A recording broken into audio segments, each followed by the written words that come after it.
శక్తి తైలాభిషేక ఆరాధన జనవరి 31 శనివారం. సమయం ఉదయం 8 గంటల నుండి. స్థలం ఎస్ఆర్ గార్డెన్స్, ఈనాడు ఆఫీస్, వైరా రోడ్, వెలుగుమట్ల, ఖమ్మం. ప్రార్థనా శక్తి తైలాభిషేక ఆదివారపు ఆరాధన సమయం ఉదయం 8:30 గంటల నుండి. స్థలం వైస్రాయ్ గార్డెన్స్, జుబ్లీ బస్టాండ్ ఎదురుగా, సికింద్రాబాద్.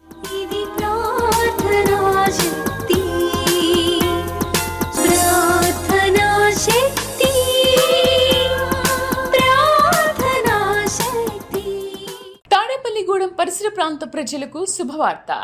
ప్రార్థనా శక్తి తైలాభిషేక ఆరాధన ప్రతి నెల మొదటి బుధవారం. సమయం ఉదయం 10 గంటల నుండి.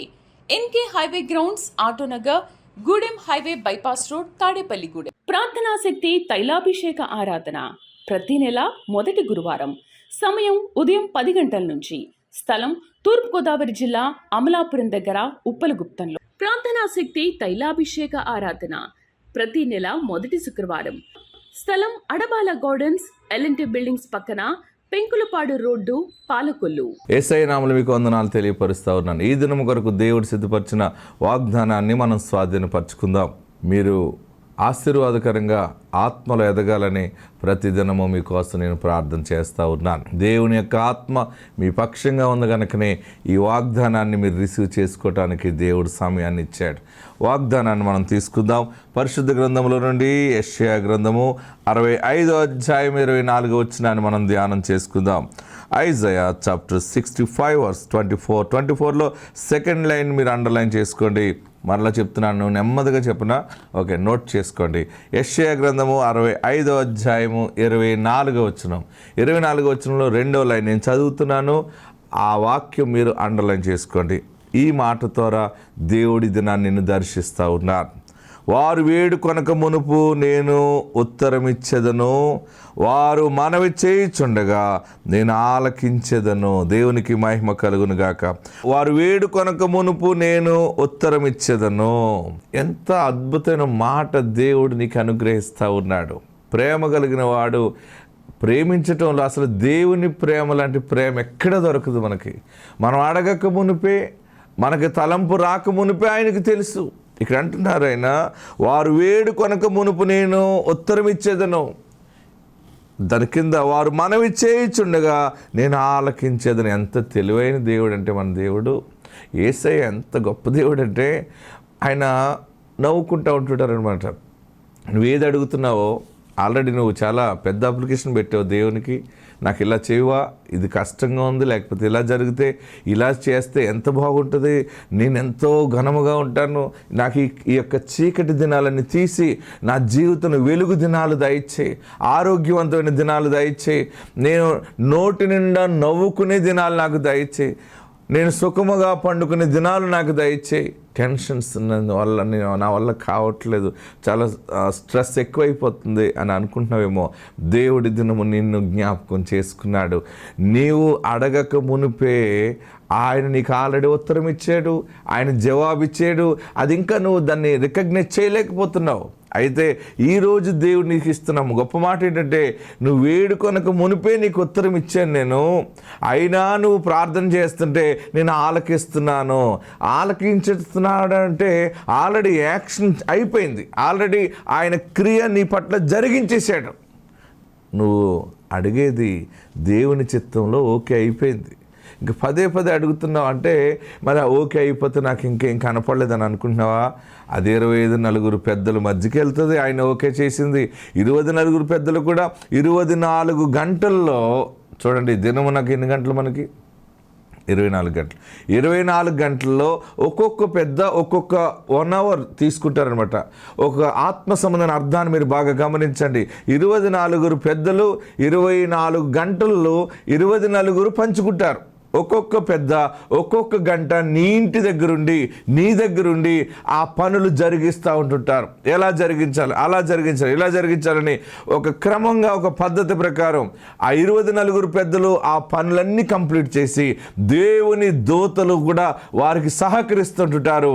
చివరికి పనులన్నీ ముగించి కంప్లీట్ అయ్యేటప్పటికి అది వెలుగులోకి రావటం నువ్వు చూస్తావు. ఎవరు మనసు మార్చాలో, ఎక్కడి నుంచి నీకు రావాలో, ఎక్కడ అడ్డులు ఆటంకాలు ఉన్నాయో ఆ అడ్డుల ఆటంకాలు ఎలాగ అద్భుతముగా అంటే కొన్ని సమయాలు అని అనుకుంటాం, ఈ మనుషుడు ఎలా మారాడు, వీళ్ళు ఎలా మారారు, ఇక్కడి నుంచి నాకు ఎలా దారి దొరికింది అని అనుకుంటే మనము ప్రార్థన చేయక మునిపే ఆయన ఆల్రెడీ నీ పట్ల ద్వారాలు తెరిచాడు. నీవు అడగక మునిపే ఆయన కార్యములు సిద్ధము చేసాడు. అద్భుతమైన బహుమానం ఎత్తుకుని నువ్వు సాక్ష్యం ఇవ్వబోతూ ఉన్నావు. గర్భఫలముతో నువ్వు దేవుని గణపరచబోతూ ఉన్నావు. నీకు చేయి దాటిపోయినటువంటి ఆశీర్వాదము, ఆస్తి అవ్వచ్చు, లేకపోతే ధనం అవ్వచ్చు, గోల్డ్ అని ఏదైనా, సిరి సంపదలు ఏదైనా వెళ్ళిపోయినాయి అని అనుకుంటున్నామేమో. వెళ్ళిపోయింది ప్రభు, అది పోయింది, ఇది పోయిందని అనుకుంటున్నామేమో. ఆల్రెడీ ఆయన నువ్వు అడగక మునిపే ప్లాన్లో పెట్టుకున్నాడు. దాన్ని నువ్వు చూడబోతున్నావు. ఇప్పుడు నువ్వు ప్రార్థన చేస్తున్నావు అంటే ఆయన ఆలకిస్తున్నాడు అని అనుకుంటాడు. నీకు తెలియదు కదా. ఓకే, చెప్పు, ప్రార్థన చేయి, మాట్లాడు అంటుంటాడు అనమాట. ఆయన ఒక పెద్ద మనిషి మనం చెప్తున్నప్పుడు ఎట్లాగా ఆలకిస్తాడో అలాగా యేసయ్య ఆలకిస్తూ ఉన్నాడు. నువ్వు అనుకుంటున్నావు నేను ప్రార్థన చేస్తున్నాను, నువ్వు ఆలకించడమే కానీ నాకు ఏ జవాబు లేదా అని అడుగుతున్నావు కదా. ఇదిగో ప్రార్థన శక్తి ద్వారా దేవునికి జవాబు పంపించాడు. ఏంటంటే నువ్వు అడిగినది ఆల్రెడీ కంప్లీట్ అయిపోయింది. నువ్వు అడగక మునిపే దానిని దేవుడు ఉత్తరం ఇచ్చి ఉన్నాడు, జరిగించి ఉన్నాడు. మరి వెంటనే వెలుగులోకి రాబోతుంది. దేవుడిని కార్యమును సఫలము చేశారు. ఆ గొప్ప సాక్ష్యమును నువ్వు సమాజం ఎదుట చెప్పే సమయం ఆసన్నం అయిపోయింది. ఆత్మ తోడుండును గాక. God bless you. వాక్య భాగంలోకి వెళ్దాం. యెషయా గ్రంథం. ఈరోజు దేవుడు ఇచ్చే వర్తమానం యెషయా గ్రంథం 62వ అధ్యాయము మొదటి నుండి చదువుదాం. సియోను నీతి సూర్యకాంతి వలె కనబడు వరకు దాని రక్షణ దీపము వలె వెలుగుచుండు వరకు సియోను పక్షమందు నేను మౌనముగా ఉండను. యెరూషలేము పక్షమందు చూడండి, యెరూషలేము పక్షమందు నేను ఊరకుండను. జనములు నీ నీతిని కనుగొనును. అందరూ కూడా ధ్యానం చేయండి. జనములు నీ నీతిని కనుగొనును. రాజులందరూ నీ మహిమను చూచెదరు. యెహోవా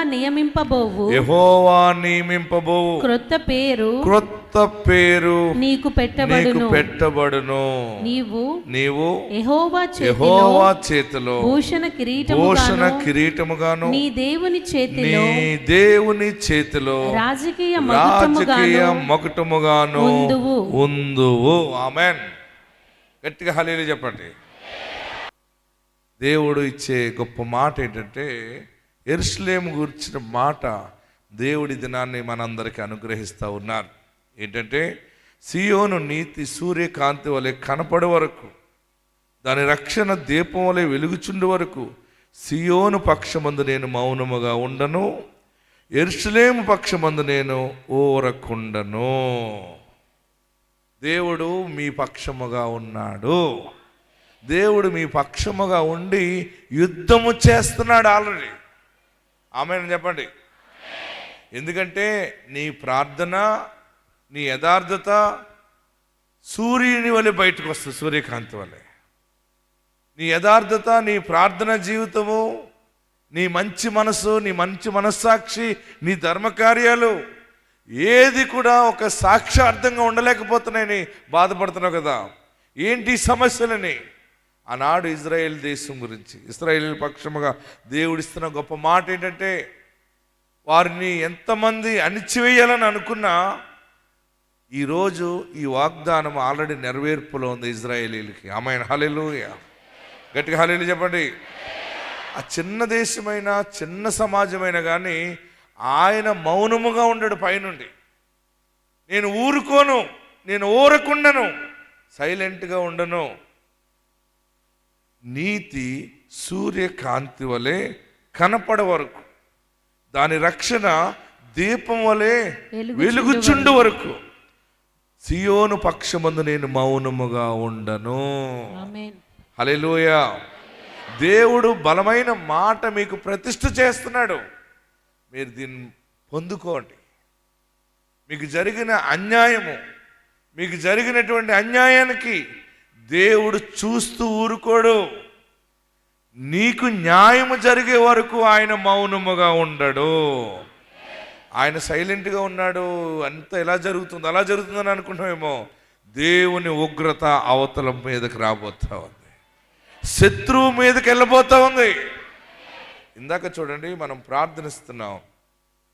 62 సంవత్సరాల క్రితం వారు భూమి దొంగిలించిన వారికి దేవుడు వాళ్ళ మనసు ఎలా మార్చాడంటే, వారు చెప్పిన మాటల యొక్క విధానం ఏంటంటే,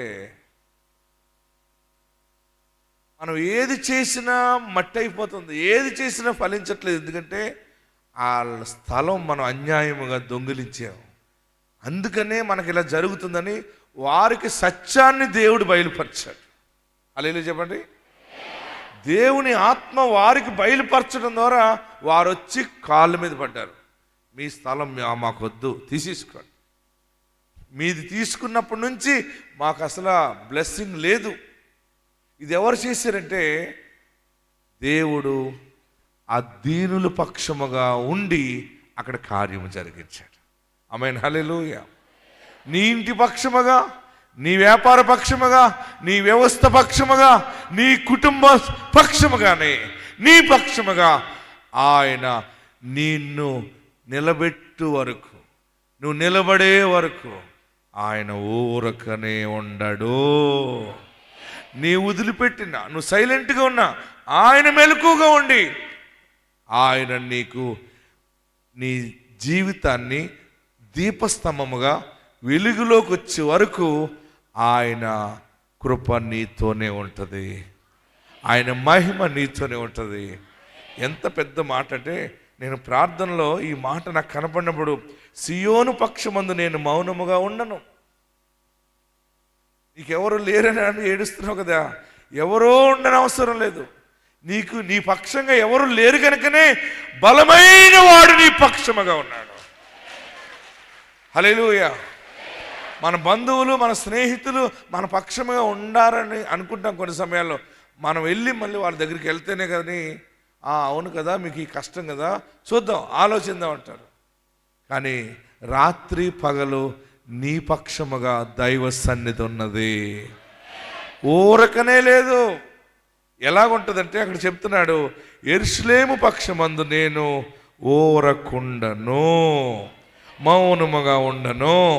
ఎప్పుడు వరకు అంటే, సియోను నీతి సూర్యకాంతి వలె కనపడే వరకు. హల్లెలూయా. నీవు జనముల మధ్య ఆశీర్వాదంగా నిలబడే వరకు లేదు. వారి పక్షముగా దేవుడున్నాడు, అందుకనే వారు విజయము సాధించారని ప్రజలందరూ చెప్పుకునే వరకు ఆయన ఊరకనే ఉండడు. హల్లెలూయా. ఒక్కడున్నాడు నీ పక్షంగా, నా పక్షంగా ఒకడున్నాడు. ఆయన సైన్యములకు అధిపతి అయిన యెహోవా దేవుడు. హల్లెలూయా, హల్లెలూయా. రెండోది ఏమన్నాడు, జనములు నేను ఊరుకుండనే ఉన్నాను కనుకనే నేను పని జరిగిస్తున్నాను. ఎక్కడెక్కడ ఎవరి మనసులు ఎలా మార్చాలో, ఎవరెవరిని ఎలాగ అణిచివేయాలో నీ కోసం నేను పని చేస్తున్నానని చెప్తున్నాడు. చెప్తూ జనములు నీ నీతిని కనుగొనును. నువ్వేంటో, నీ బలమేంటో, నీ మనసు ఏంటో ప్రజలు చూస్తారు. చదవండి, రాజులందరూ నీ మహిమను చూచెదరు. ఆమేన్, హల్లెలూయా. ఒక్క మాట చాలండి దేవుని మాట బ్రతకటానికి. ఏంటి? ఒక్క మాట చాలు. రాజులందరూ నీ మహిమను చూచెదరు. యెహోవా నియమింపబోవు క్రొత్త పేరు నీకు పెట్టబడును. ఈ సంవత్సరం ఆశీర్వాదాలే ఆశీర్వాదాలు. నీ కుటుంబంలో దేవుడు విజయము, న్యాయము 100% జరిగిస్తున్నారు. రెండోది, న్యాయం జరగటమే కాదు, మీరు వెలుగులోకి రాబోతున్నారు. నేను కోరుకుంటాను, తైలాభిషేకానికి వస్తున్న అందరూ కార్లు, సొంత కార్లు వేసుకురావాలి. అందరికీ ఆస్తి ఉండాలి, అందరికీ ఐశ్వర్యం ఉండాలి. మీరందరూ బోల్డ్ అంత బంగారం వేసుకురావాలని ప్రార్థన చేస్తున్నాను. మొన్నే మొదలెట్టాను బంగారం ప్రార్థన. అప్పుడు నేను అడిగాను దేవుడిని, ప్రభు వీళ్ళు ఇవ్వలేకపోతున్నారంటే, వీళ్ళ దగ్గర లేదు, లేనప్పుడు ఎలాగిస్తారు? ఉన్నదిస్తే మళ్ళీ భర్త ఊరుకోడు, అత్తగారు ఊరుకోదు. నేను ఇప్పుడు ప్రార్థిస్తున్నాను, ఈ నెల నుండి 12 మాసాలు వారి కష్టార్జితను ఆశీర్వదించి మరింత బంగారం ఇవ్వండి అని అడిగాను. నా ప్రార్థన దేవుడు ఆలకించాడు. మీరు మీ పొలాలు పనిచేస్తాయి, మీ కష్టము దీవెనలోకి వస్తుంది. మీరు అనుకోవచ్చు బంగారం బోలు అంత రేట్ అయిపోయింది కొంటామా అని. ఎక్కువ అయిపోయినప్పుడే కొంటావు నువ్వు. తక్కువ ఉన్నప్పుడు అందరూ కొంటారు, ఎక్కువైనప్పుడు ఎవడు కొండు. దీనులైన మనల్ని 7 అంతలుగా ఆయన ఆశీర్వదించి లెక్క లేకుండా కొంటావు నువ్వు. అది క్రైస్తవ ఆశీర్వాదం. ఆమేనండి. మీరందరూ ఎలా రావాలి? మళ్ళీ డిసెంబర్లో, మళ్ళీ జనవరికి. గట్టిగా చెప్పాలి, సరిగ్గా చెప్పట్లేదు. బీరోలో పెట్టుకుని లాకేసుకుని మురికి చీర కట్టుకుని వస్తావా? బంగారంతో రావాలి. ఇంకా ఏం చేయాలి? ఇంకా ఇలాగ చెవులు సాగిపోయి అంతంత బరువైన పెట్టుకోవాలి. అందరూ అడగాలి, ఏంటమ్మా ఎక్కడికి వెళ్తున్నావు, ఎంత పెళ్లి కూతురులో తయారయ్యంటే, పెళ్లి కూతురులాగా చేసిన పరిశుద్ధుని దగ్గరికి వెళ్తున్నానని చెప్పాలి. ఆమేన్, హల్లెలూయా. మీరందరూ బాగుంటారు, మీరందరూ ఆశీర్వదించబడతారు. మీరందరూ కొత్తగా డాక్యుమెంట్స్ పట్టుకొచ్చి నా చేత ప్రార్థన చేయించుకుంటారు. దైవజనుడు ఈ భూమి ఇచ్చాడు దేవుడు, దైవజనుడు ఈ పొలం ఇచ్చాడు దేవుడు, ఆస్తినిచ్చాడు. మిమ్మల్ని అనాథులుగా విడువాడు. మీ గుండె నిండా యేసుని చేర్చుకోండి, గుండె నిండా వాక్యం పెట్టుకోండి, బలమైన విశ్వాసంతో ఉండండి. ప్రియులరా, రాజులు నీ మహిమను చూచెదరు. గొప్ప గొప్ప వాళ్ళు నీ గురించి వింతగా చెప్పుకుంటారనమాట. నీ గురించి గ్రూపులయ్యి డిస్కషన్ చేస్తారు. దరిద్రుడు అయిన నీ గురించి, దరిద్రురాలుగా ఉన్న నీ గురించి, నా గురించి రాజులు మాట్లాడుకునే స్థాయికి దేవుడు నీ స్థితిని హెచ్చిస్తాడు. ఆమేన్. గట్టిగా హల్లెలూయా చెప్పండి, ఇంకా గట్టిగా హల్లెలూయా చెప్పండి. మీరెవ్వరూ భయపడకండి. ఈ సంవత్సరం మంచి వాగ్దానం ఉంది. వాక్యము ద్వారా దేవుడు మాట్లాడుతున్నాడు. యెహోవా నియమింపబో కొత్త పేరు నీకు పెట్టబడును. ఏంటి ఆ పేరు? మీ కొత్త పేరు. ఎస్, నీవు యెహోవా చేతిలో, ఆమేన్, నువ్వు యెహోవా చేతిలో భూషణ కిరీటముగాను, దేవుని చేతిలో భూషణ కిరీటముగాను, నీ దేవుని చేతిలో, నీ దేవుని చేతిలో రాజకీయ మకుటముగాను ఉందు. ఆమేన్. గట్టిగా హల్లెలూయా చెప్పండి, ఇంకా గట్టిగా హల్లెలూయా చెప్పండి. ఈ రోజు నుండి దేవుని కృప ఏంటంటే, దేవుని చేతిలో భూషణ కిరీటముగా ఉంటావు. అంటే దేవుని చేతిలో ఒక ఆభరణముగా ఉంటావు, ఒక అలంకరణగా ఉంటావు. నీ పిల్లల్ని చదువు లేదు, అది లేదు, అందము లేదు, ఎవడో చేసుకోడు, నీకు ఉద్యోగం రాదు, మీ బ్రతికింతే అని అవమానం చేస్తున్నారేమో. వారి మధ్య దేవుడు నీకు ఒక కొత్త పేరు పెడుతున్నాడు. నీవు దేవుని చేతిలో భూషణ కిరీటముగా ఉంటావు. మనం అందరం ఎవరి చేతిలో ఉంటాం? మనుషుల చేతిలో కాదు, దేవుని చేతిలో భూషణ కిరీటముగాను.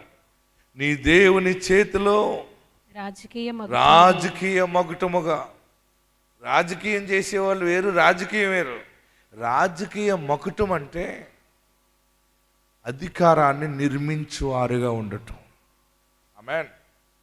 కొంతమంది రాజకీయం చేస్తారు, ఇంకొకరిని బాధ పెట్టేలాగా చేస్తారు. ఆ రాజకీయం కాదు. ఈ రాజకీయం ఏంటంటే మకుటముగా అంటే నీవు నీ ఇంటిని దీవెనగా నిర్మించుకుంటావు. నీవు నీ కుటుంబంలో నీ బిడ్డని సమాజంలో ఆశీర్వాదకరంగా తెలివితేటలుగా నిర్మించుకుని నువ్వు నిలబడతావు అనమాట. ఆమేన్, హల్లెలూయా. రాజకీయ మకుటముగా ఉంటావు. నీ ఆస్తిని నీవే నిర్మించుకుంటావు.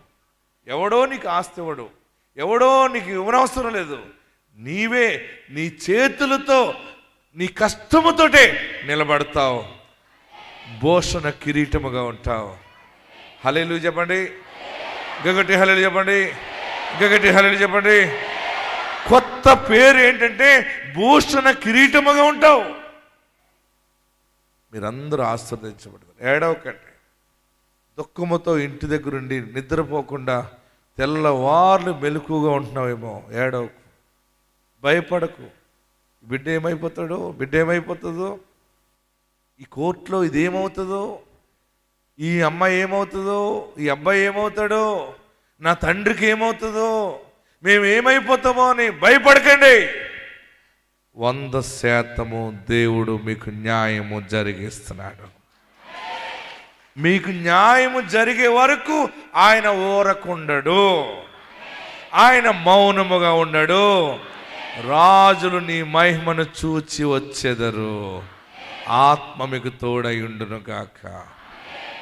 ఒక ప్రవక్తగా నా ద్వారా దేవుడు ప్రకటించాడు, ఆయన మీ మీద కృపను విస్తరింపచేసి ఆయన దానిని నెరవేర్చును గాక. అందరూ లేచి నిలబడదాం. ఎక్కడున్నవారు అక్కడే. మీరు బలముగా ఉండండి, ధైర్యముగా ఉండండి. దేవుని కార్యాలు, ఏ రోగము మిమ్మల్ని కలవర పెట్టలేదు, ఏ దైవపు శక్తి మిమ్మల్ని కోల్చలేదు, ఏ చేతబడి శక్తి, ఏ శత్రుత్వము నీ ఎదుగుదలను ఆపలేదు. నువ్వు ఎదిగే వరకు నీ నీతి సూర్యకాంతి వలె, సూర్యకాంతిని ఎవడు ఆపలేడు. సూర్యుని వెలుగు ఎవడు చేయి పెట్టిన ఆగదది, ఎవడు ఎంత బ్లాక్ షీట్ పెట్టినా ఆగదది, అది ప్రకాశిస్తూనే ఉంటుంది. అది దేవుని వెలుగు నీ మీద ఉన్నది. ఎక్కడున్నవారు అక్కడ నిలవబడి 2 చేతులు ఆకాశం వైపు చాపి, నువ్వు ఉన్నావు నాకు చాలయ్యా, నీ సన్నిధి నాకు కావాలి బాబు. ఈరోజు నీ దాసుని ద్వారా బలమైన దీవెనలు కుమ్మరించావు. ఆనాడు యెషయా ప్రవక్తని, ఆనాడు ఇర్మియా ప్రవక్తని, యెహెజ్కేలు ప్రవక్తని దేవుడు ఎన్నుకుని ప్రాంతాల మీద ఆశీర్వాదకరంగా మాట్లాడిస్తూ ఉండేవాడు. ఈ కృపాకాలంలో దేవుడు దైవజనుడు నీ ముందు నిలబెట్టి మాట్లాడిస్తున్నాడు. నా పాపాలు క్షమించని అడగండి. నా చేతిలో దోషాన్ని తీసివేయి, నా చేతిని నీ ఆత్మతో నింపు బాబు. నీ ఆత్మాభిషేకము నా చేతికి దయచేయి. నీ ఎదుట నేను చేసిన పాపాన్ని క్షమించు, నన్ను పరిశుద్ధపరచు, నన్ను పవిత్రపరచు. అందరూ 2 చేతులు తలపైన పెట్టుకోండి. నన్ను ఆశీర్వదించండి, నన్ను 2 అంతలుగా దీవించండి. నువ్వు ఉన్నావు కదా, నువ్వు మౌనంగా ఉండనన్నావు, ఊరకనే ఉండను. మీ నీతి సూర్యకాంతి వలె వెలుగులోకి వచ్చే వరకు, ప్రకాశించే వరకు, నీకు నెమ్మది కలిగే వరకు ఆయన నీ పక్షముగా ఉన్నాడు. అది శాశ్వత కాలము విజయముగా ఉంటుంది. 2 చేతులు శిరస్సు మీద పెట్టుకోండి. అడగండి మీకు ఏం కావాలో. పాపాలను ఒప్పుకొని క్షమించమని అడిగి, నీ యుద్ధ రంగంలో ఆయన ఉన్నాడు తోడుగా. ఆయన నిన్ను విడిచిపెడతాడని అనుకుంటున్నావా? విడిచిపెట్టేసాడని అనుకుంటున్నావా? నేను ఒంటరి అయిపోయినని అనుకుంటున్నావా? ఆయన నిన్ను ఒంటరిగా విడవలేదు. నీ నీతి సూర్యకాంతి వలె ప్రకాశించే వరకు నేను మౌనముగా ఉండనన్నాడు. నీ వెనకాల బలమైన ఆశ్రయం ఉంది, నీ ముందు గొప్ప రాజమార్గం ఉంది. నీ కుడివైపున దేవుని దూతలున్నాయి, నీ ఎడమ వైపున షకీనా దూతలున్నాయి, సెరూబులున్నాయి.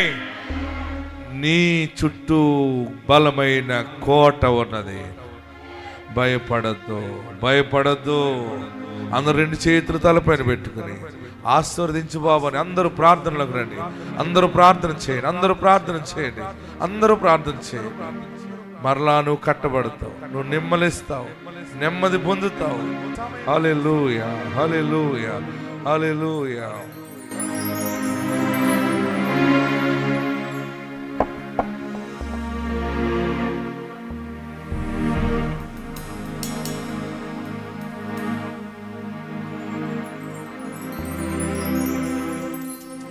ప్రార్థనా శక్తి తైలాభిషేక ఆరాధన జనవరి 31 శనివారం.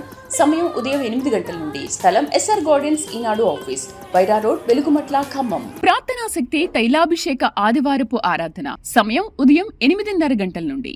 స్థలం వైస్రాయ్ గార్డెన్స్, జుబ్లీ బస్టాండ్ ఎదురుగా, సికింద్రాబాద్.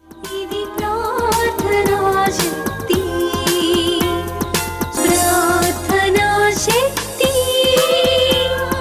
ప్రార్థనా శక్తి. నా పేరు తేజ. నేను రాచవారిపాలెం నుంచి వచ్చాను.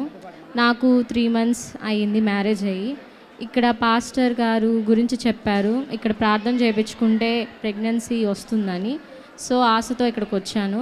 3 months అయిన తర్వాత నేను ఇక్కడికి వస్తే పాస్టర్ గారు ప్రేయర్ చేసి నాకు ఫలం ఇచ్చాడు. సో నేను అది తీసుకున్న ఒక 3 months తర్వాత నాకు ప్రెగ్నెన్సీ కన్ఫర్మ్ అయింది. సో నాకు బాబు పుట్టాడు. బాబు పుట్టిన తర్వాత సాక్ష్యం చెప్పాలని నేను అనుకున్నాను.